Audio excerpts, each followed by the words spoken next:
for a place that normally feels so familiar to me. Today, Heathrow Airport feels like a very strange place indeed.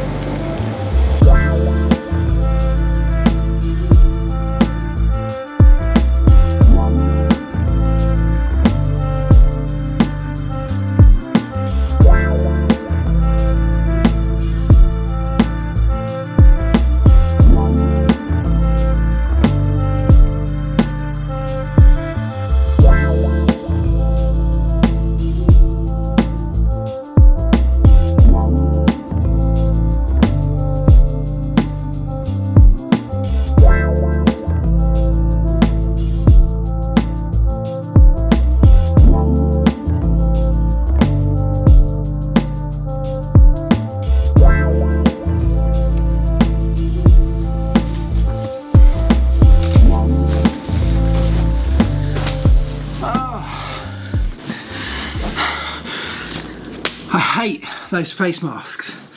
Oh, I fully understand the reasons, and I've been wearing one all the way here, but I hate them. They're uncomfortable, they're hot and sweaty, and apart from all of that, it makes it really hard to communicate effectively with people. I like to think that one of my biggest strengths is communicating with people, and to do that I have to use my facial expressions. I love to smile. No one can see me smiling, and I can't see if anyone else is smiling. It's so weird. Anyway, welcome to the vlog. I'm in Germany today, as you probably guessed by now. I'm here for a film shoot with BMW tomorrow. Something I'd normally, back when life was normal, I did a lot of.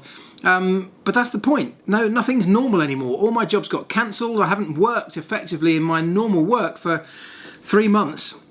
And so this is effectively the first job that I've had since this whole lockdown started. So whilst I was very nervous about getting on a plane, I have to say I was tentative about taking this job. I need to work, I need to pay the bills like the rest of us. But it's amazing in such a short space of time, really, 3 months, not a huge amount of time from our lives, how what was a perfectly normal world has become so unfamiliar. You know, flying, a routine that I go through on such a regular basis, becomes something that's alien to me. People sitting socially distanced from each other, wearing the mask in every situation, having to go through a whole set of different procedures. But this is what the new normal is going to look like, folks, so we're going to have to get used to it.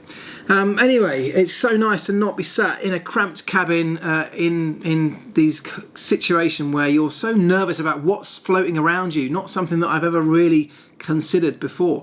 Of course, Formula One, when they start to travel later this month, or beginning of next month, won't have to go through the procedures that I've just been through. And that's the whole point of sending the whole of Formula One's bubble, if you like, in a charter plane from a specific airport, travelling all together, keeping everybody contained, so that they're not having to go through the procedures that I've just been through today in an open airport, mixing with the general public, trying to minimise, of course, the spread of this virus that may impact the Formula One in a sporting sense as well as in the health sense as we get back to racing. So it's been an interesting experiment for me today, but I'll leave that one there, and tomorrow I'm really looking forward to getting back to the day job.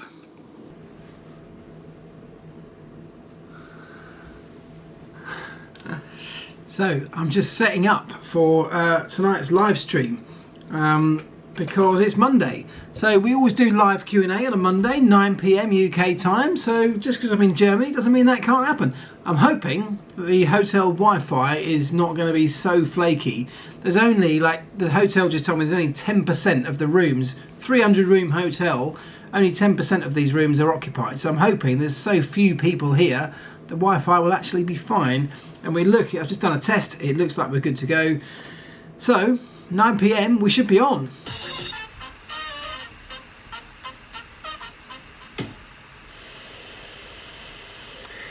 Good evening. Hello everybody, and welcome to Germany. Right, new day, still raining, but it's off to work. And I haven't said that for a long time. There you go. Thank you. Thank you very much. So arrived on set today for the shoot. It's in an amazing sort of abandoned building that's often used for these kind of things. We've got the minis that we're talking about today next door. Lisa's just having a go at making my hands look beautiful. Sorry. Hair and makeup done, so we're nearly ready to go.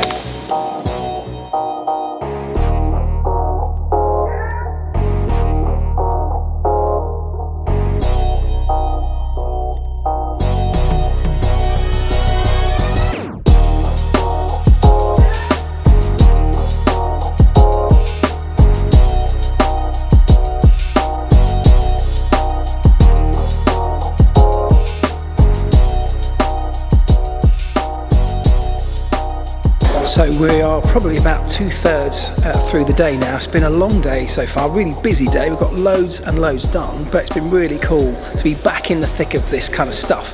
I really love my job, and you know, it's made me realise just how much I miss it. Let's take you through.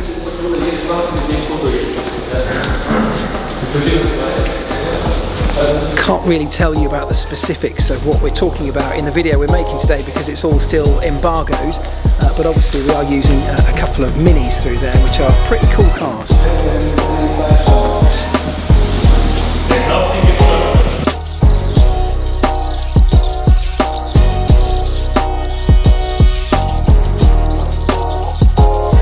So now, Mark, you can get up.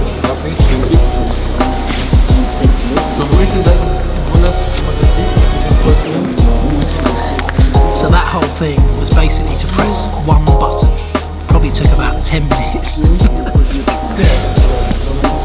One of the things about doing car shoots is that some of the detailed work, getting the details of the inside of a car, takes so much precision and so much setup that as a presenter there's quite a lot of downtime.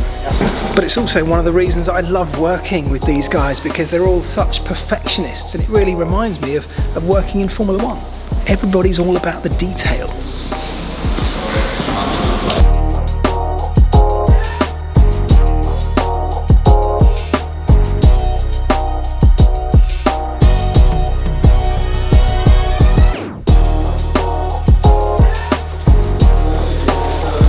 Just had my favourite words of any shoot. That's a wrap.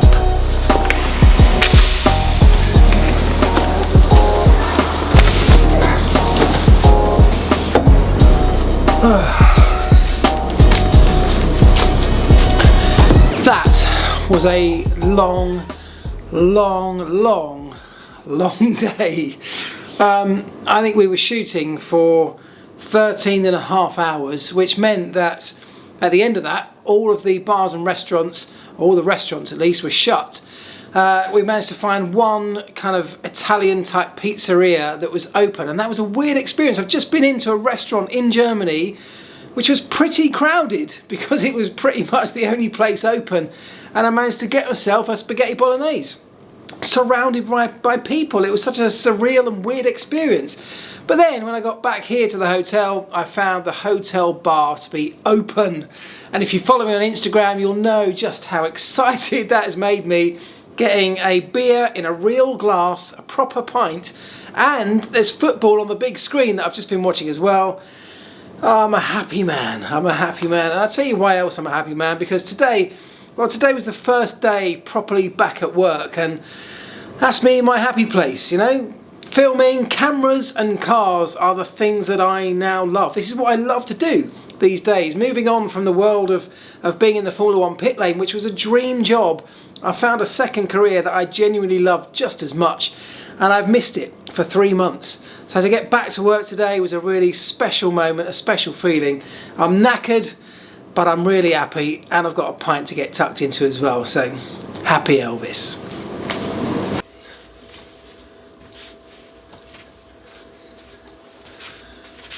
Good morning. It is day 3 now here in Munich, also the day that I'm going home a little bit later this morning, but it is just gone 6:30 AM, which means that if I get cracking now, I can fit in one quick run around the English Garden here in Munich City before I get home. And the reason that's important is that when I do get home, I'm going into a period of 14 days of quarantine back in the UK after these travels, and that means that I can't go anywhere. I can't go for runs, I can't even go for dog walks. That's going to be quite hard. So this feels like my final moments of freedom and I'm going to make the most of it.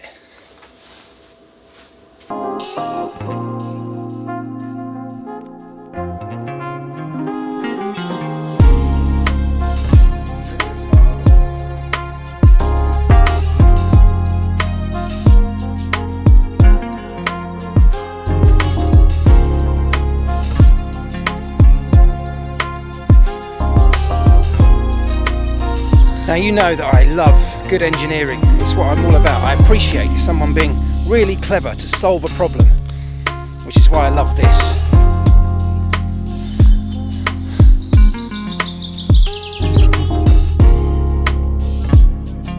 Do you know, this trip has opened my eyes to a few things. First of all, I hate these things. But you know, this is part of this new normal that we've all got to start getting used to very quickly. And I know that some people think it'll all be fine, it'll all go back to the way things were. What this trip's taught me is that in the short term, it just won't. And we're all going to have to adapt to the new protocols. And when you bring that back to Formula One, these things are something that are a problem. Obviously, they are there for a very good reason, but what I've found in wearing it over the last few days is that it becomes really hard to communicate effectively. And Formula One and Formula One teams, their success or their performance is in many ways based on how good a set of communicators they are. How well the driver can communicate with his engineer, for example. How well the engineers and the mechanics can communicate with each other, and the whole team briefing setup. If it's done behind masks, you start to lose the effectiveness of people's facial expressions and, you know, the importance of a smile or a frown, or reading the details of what someone's saying beyond the words that are coming out of their mouth. That's something that you just can't do very well with this. Your face is a really important tool in communicating, as well as the vocal sounds coming out. And I think that's something that Formula One teams are going to have to learn to adapt to very quickly and have no real experience of at this point. And of course the wider world as well. It's going to affect everybody in the same ways. But I wonder if F1 teams might want to start looking at developing masks that are see-through, for example, where you can see facial expressions on the other side of them. It may not sound like a really important factor, but Formula One's looking for the very best of the very best in all areas. And especially if one team finds a way to do that better than somebody else, there's an advantage to be had there. Anyway, it's really been a strange process. You know, in the job that I've been doing this week, it's also affected me, you know, trying to understand exactly what the director's after, for example. Yes, he can tell me, but, you know, I can read people's faces very well, and I'm sure people can read mine. So it's affected me, and I know it's going to affect everybody. Anyway, I'm heading home very shortly, and people often said to me, is it worth it coming out here for this trip, given that I've got to now go back into 2 weeks of quarantine in the UK? And my answer to that is 100% yes, it is. I can cope with the quarantine back at home because it's effectively what I've been doing for the last couple of months anyway. I've got no real reason to leave my home in the next 2 weeks. I've managed to factor it into my schedule and make plans to accommodate that situation. And the reason it was so worth it for me wasn't even just about the money that I've earned on this particular, you know, in doing this particular job. It's about getting back out there into the real world. It's about self-confidence from my perspective, being able to do that. And it's about starting to appreciate how we mix and interact with people again, even with these new protocols in place. Learning to understand that communication, the new communication process. Learning to work out how we can all stay safe and yet all come back together somehow again, because we're social creatures. We work better when we're not necessarily isolated on our own for long periods of time. So there you go. I'm now looking forward to getting back. I've missed the family, having spent 3 months every single day with my family, which is something that I haven't done for years. Now, having been away for just 3 days, I've missed them like crazy, and of course the dogs, so I can't wait to get back. And on that note, I better start heading back to the hotel. You may have noticed, by the way, still repping the team, even out here in Germany.